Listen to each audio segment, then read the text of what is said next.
We begin tonight with a huge win for President Trump. The U.S. Supreme Court has let stand the president's travel ban on people from 5 mostly Muslim countries and 2 others. The White House had framed the rule as crucial for national security. Opponents called it religious discrimination. My colleague and anchor of Fox News at Night, Shannon Bream, is at the Supreme Court, where she's been all day, with what happened and why, along with the implications going forward. Good evening, Shannon.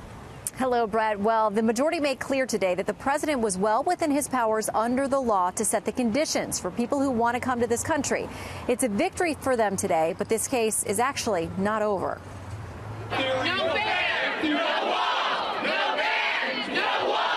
After more than a year of legal wrangling, losses in the lower courts, and 3 different versions, the president's so-called travel ban has been upheld in a 5-4 opinion by the U.S. Supreme Court.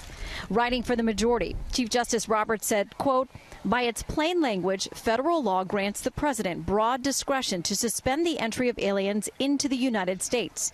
The president lawfully exercised that discretion based on his findings following a worldwide multi-agency review that entry of the covered aliens would be detrimental to the national interest." What we're doing is looking at countries in a rational way.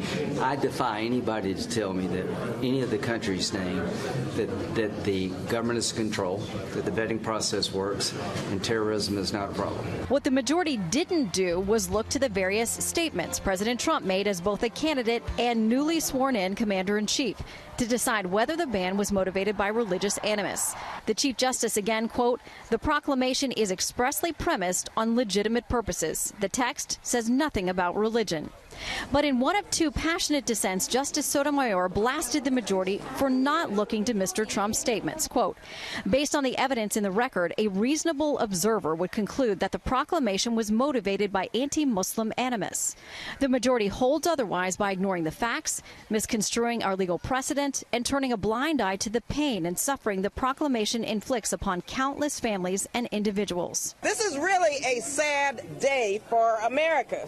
Make no mistake, the Supreme Court has endorsed bigotry and Islamophobia. The majority and dissent also sparred over comparisons to Korematsu, a 1944 ruling upholding a presidential directive ordering Japanese Americans into internment camps in World War II. Justice Sotomayor claiming the majority's reasoning today paralleled that decision from more than 7 decades ago, writing, "In Korematsu, the court gave a pass to an odious, gravely injurious racial classification authorized by an executive order." The Chief Justice explicitly rejected the comparison, quote, "Whatever rhetorical advantage the dissent may see in doing so, Korematsu has nothing to do with this case. It is wholly inapt to liken that morally repugnant order to a facially neutral policy denying certain foreign nationals the privilege of admission." And the case doesn't end here because the Supreme Court was specifically ruling on whether or not an injunction against the travel ban 3.0 could stand.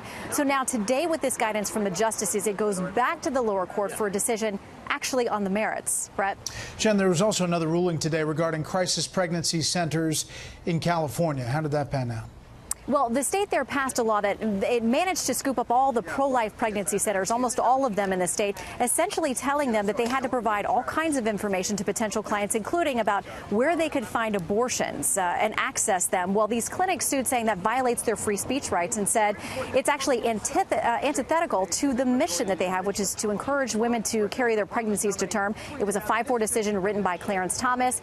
He essentially found that it's a good chance these clinics are going to prevail on the merits, so he sent back the case to California for them to deal with it. Brett? Still waiting on one more?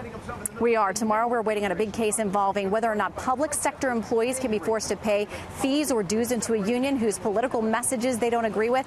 It could impact millions of people across the country. We'll get it at 10 a.m. tomorrow morning. Another big day. Shannon Bream outside the court. Shannon, thanks.